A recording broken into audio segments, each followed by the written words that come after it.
Tumbang. Tak, prak. Parang besar yang tajam itu menghantam batang pohon Glatom Sakti. Kulit pohon tua itu pecah berantakan lepas dari batangnya dan menjadi serpihan kecil. Sebagian dari kulit pohon itu menyasar wajah Kedung.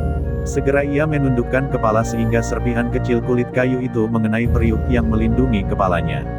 Suaranya cukup nyaring terdengar hingga ke pinggir lapangan. Melihat parang besarnya mampu menembus batang pohon, Kedung kembali mengayunkan besi tajam itu untuk yang kedua kalinya. Kembali kulit kayu terlepas dari induknya mental keempat penjuru angin. Kali ini parang besarnya mampu menembus hingga ke batangnya. Makhluk raksasa yang sebelumnya terlihat dalam pandangan Kedung, tiba-tiba raib. Yang ada dalam pandangannya saat itu hanyalah pohon biasa. Anehnya ketika parangnya kembali menembus hingga ke batang kayu, dari sela-sela bekas bacokan parang itu keluar cairan kental berwarna merah kekuningan. Sekilas getah itu seperti getah pohon damar, tetapi setelah diperhatikan secara seksama getah itu lebih mirip dengan darah. Kedung berkali-kali mengucap zikir kepada Allah. Ia tak membiarkan hatinya dalam keadaan kosong. Keyakinannya bertambah. Tiada satupun makhluk di dunia ini yang mampu menanding kekuatan Sang Maha Pencipta.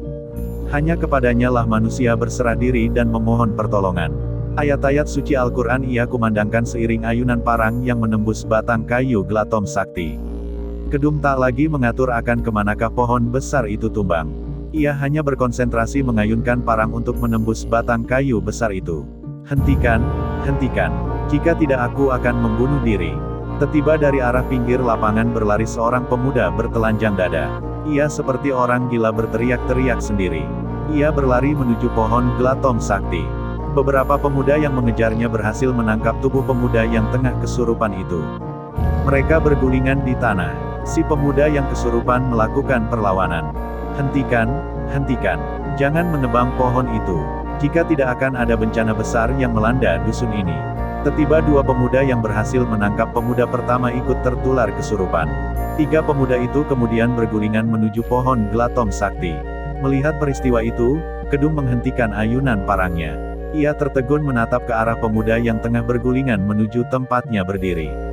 Hei iblis yang bersemayam di pohon Glatom Sakti. Mereka bukanlah lawanmu, hadapilah aku. Tiba-tiba tetua Panji berkelebat mengejar tiga pemuda yang masih bergulingan di lapangan. Sekali lompatan saja, ia telah berhasil menghadang para pemuda yang tengah dirasuki kekuatan setan itu. Hentikan, jangan halangi kami tua bangka. Tiga pemuda itu melompat bangkit dan menyerang tetua Panji secara serabutan. Namun meskipun mereka memiliki kekuatan, tetapi mereka tetaplah bukan lawan yang seimbang bagi tetua Panji. Dengan satu gerakan saja, ketiga pemuda itu telah berhasil dilumpuhkan. Mereka jatuh dalam keadaan lemas dan tertotok.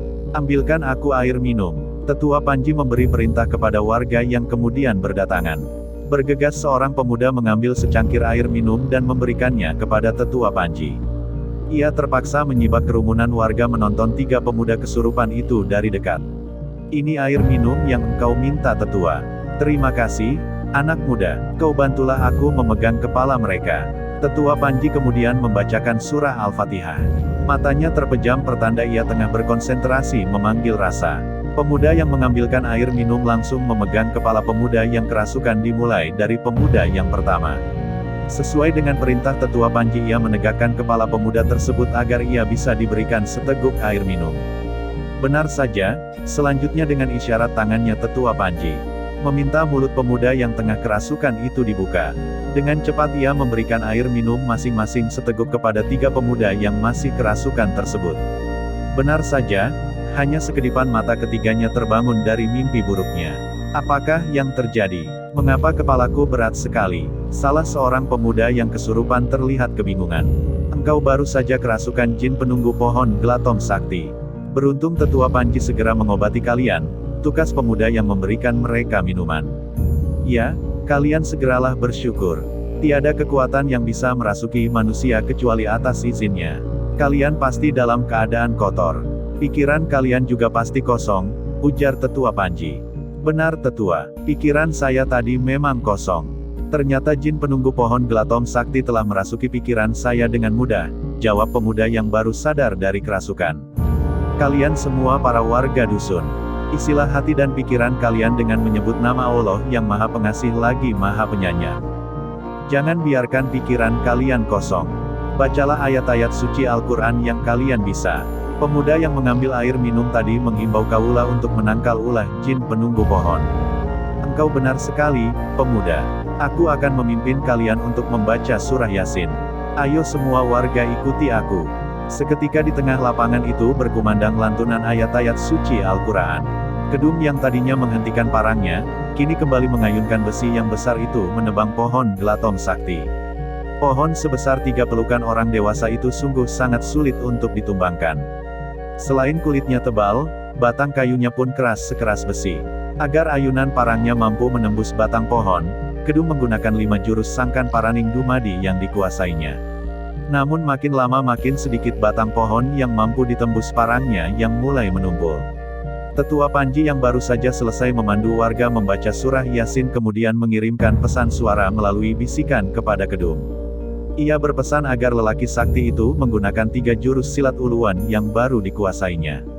Gunakan jurus silat uluan agar batang pohon itu menjadi lunak. Gerakan jurus silat uluan yang menyerang cocok untuk engkau gunakan menumbangkan pohon Gelatom Sakti. Baik, Guru. Kedum langsung melompat mundur ke belakang. Di tangan kanannya masih menggenggam parang besar, sedangkan kepalanya masih terlindung periuk besar. Terlihat banyak sekali serpihan kayu yang menempel di periuk yang melindungi kepalanya. Hiat, Kedum mengawali jurus pertama silat uluan dengan melompat seraya tangannya mengayunkan parang besar. Krak, krak, krak, tak. Terdengar suara batang kayu beradu dengan parang besi. Kedum mengayunkan parangnya berkali-kali dengan menggunakan jurus silat uluan. Ia menggabungkan 3 jurus yang ganas itu dengan jurus Ketampadi dan jurus Sangkan Paraning Dumadi. Seketika batang kayu itu pecah berantakan termakan tebasan parang. Tubuh Kedum terlihat bersimbah peluh. Ia mengerahkan kekuatan dengan sepenuh tenaga. Matahari terus meninggi seolah tak mau bersahabat dengan warga dusun yang menonton dari kejauhan. Kedum yang terlindungi rerimbun dedaunan pohon Gelatom Sakti tak merasakan siang hampir menjelang. Saat matahari tepat berada di atas kepala, pohon besar yang selama ini dikeramatkan oleh sebagian warga dusun tumbang. Keperkasaannya yang selama ini mendapat puja-puji warga seketika runtuh. Batang pohon itu roboh ke arah matahari terbenam. Krak, krak, boom. Suara pohon tumbang yang jatuh menghantam bumi terdengar berdegum. Besarnya kekuatan pohon itu menghantam bumi membuat tanah tempat mereka berdiri terasa bergetar seperti tengah dilanda gempa bumi. Kumandangkan azan zuhur. Waktunya telah tiba, kita akan sholat berjamaah di lapangan ini. Lagi Tetua Panji memberi perintah. Seorang pemuda maju ke depan dan melantunkan azan zuhur. Allahu Akbar, Allahu Akbar. Suara merdu pemuda yang melafalkan panggilan sholat itu berkumandang di tengah lapangan. Seluruh tubuh Kedum yang penuh dengan kudis dan kurap, nampak bersimbah keringat. Baju yang dikenakannya pun basah kuyup oleh keringatnya sendiri. Periuk yang melindungi kepalanya penuh dengan serbuk kayu yang menempel. Periuk itu nampak berminyak. Sinar matahari membuat minyak berwarna merah kekuning-kuningan itu berkilauan menyilaukan mata.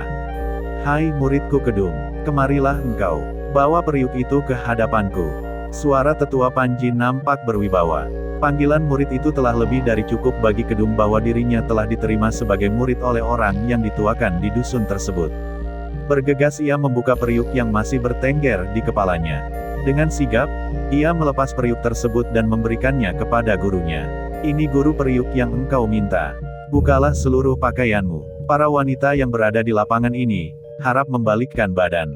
Perintah Tetua Panji. Mama maksud guru, seluruh pakaianku aku tanggalkan. Iya, ayo cepatlah. Baik guru. Seketika lelaki yang terkena penyakit gatal itu melepaskan seluruh pakaiannya. Beberapa pemuda langsung memalingkan muka. Mereka tak ingin melihat keseluruhan tubuh dari lelaki yang telah berhasil menebang pohon Gelatom Sakti. Aku akan mengobati penyakit gatal dan racun yang masih mengendap di tubuhmu dengan minyak yang berasal dari pohon Gelatom Sakti yang baru engkau tebang. Tetua Panji langsung memborehkan minyak yang berwarna merah kekuning-kuningan itu ke seluruh tubuh Kedum tanpa terkecuali. Aduh, pedas, gatal, nyeri. Tolong aku guru. Tiba-tiba Kedum berteriak histeris sesaat setelah Tetua Panji selesai memborehkan minyak Gelatom Sakti. Apakah yang terjadi? Kelanjutannya besok ya, hehehe.